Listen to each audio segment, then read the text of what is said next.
তোমাদেরকে অনেক দিন অপেক্ষা করিয়ে ফেললাম গো।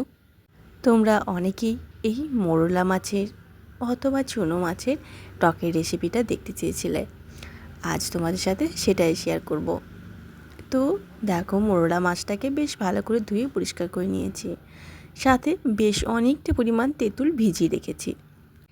এখানে একটা কথা বলি তোমাদের, আমি তেঁতুলের গাঁথটা একটু বেশি পরিমাণ দেব। আমি এইভাবেই টক করে থাকি মাছের, তাই তেঁতুলের গাঁথটা বেশি দিই।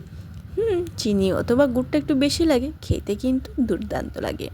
তোমরা তোমাদের পছন্দ মতন তেঁতুলটা ব্যবহার করো। কড়াইয়ে সর্ষের তেলটাকে বেশ ভালো করে গরম করে নিয়েছি।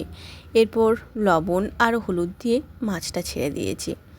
মাছটাকে যাতে না ভেঙে যায় তাই একটু একদম হালকা করে উল্টে পাল্টে নেব, আর মাছটাকে একটু কুড়কুড়ে করে ভেজে নেব।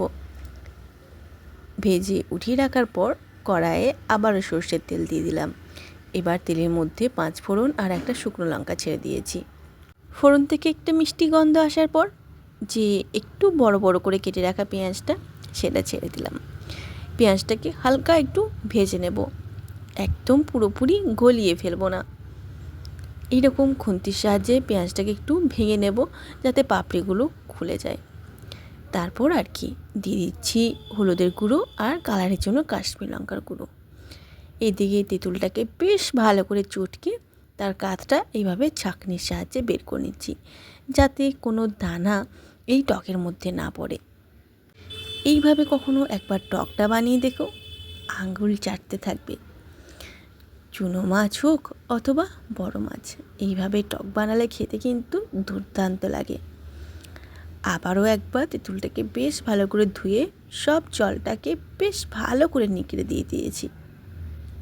এরপর আর কিচ্ছু না, পেঁয়াজটাকে হালকা একটু সেদ্ধ হওয়ার জন্য একটু নাড়াচাড়া করে নেব। তার মধ্যে দিয়ে দেবো স্বাদ মতন লবণ। বেশ ভালো করে ফুটিয়ে নিয়েছি। আজ তোমাদের একটা টিপস দেব। বাড়িতে যদি মিষ্টির রস থেকে থাকে তাহলে কিন্তু রসটা একদম ফেলবে না। এরকম মাছের টকে দিলে কিন্তু খেতে দুর্ধর্ষ লাগে। কথা বলতে বলতে কিন্তু মাছটাও দিয়ে দিয়েছি আমি। পেঁয়াজটা একটু সেদ্ধ হয়েছে, তার সাথে মাছ দিয়ে দিয়েছি। এবার যে মিষ্টির রসটা ছিল না, সেই রসটাকে আমি ছেঁকে দেব, যাতে করে মিষ্টির কোনো দানাই না চাটনির ভেতরে যায়। দেখবে কতটা মিষ্টির দানা আমার ছাঁকনির মধ্যে থেকে থাকে। আর এইভাবে মিষ্টির রসটা দেওয়ার জন্য খেতে কিন্তু ব্যাপক হয়েছিল। এই যে মিষ্টির গুঁড়ো গাড়াগুলোর পড়ে রইল আর রসটা দিয়ে দিলাম, তাতে জিনিসটা ফেলা গেল না, আর খেতেও কিন্তু খুব ভালো হয়েছিল। আর কিচ্ছু করতে লাগবে না, ঢাকা খুলে এটাকে বেশ খানিক্ষণ একটু ফুটিয়ে নিতে হবে। একদম এটাকে মানে চ্যাটচ্যাটে ভাব একটা করে নিতে হবে। যেহেতু মিষ্টির রস দিয়েছি, মিষ্টির রসটা পাতলা, তাই একটু বেশিক্ষণ ফোটাতে হবে। সবশেষে কিন্তু আমি কয়েকটা চেরা কাঁচা লঙ্কা দিয়ে দিয়েছি ঝালের জন্য। এই চেরা কাঁচা লঙ্কাটা কিন্তু মাস্ট অবশ্যই দিতে হবে। তাহলে আমার আজকের এই চুনো মাছের টকের রেসিপিটা কেমন লাগলো?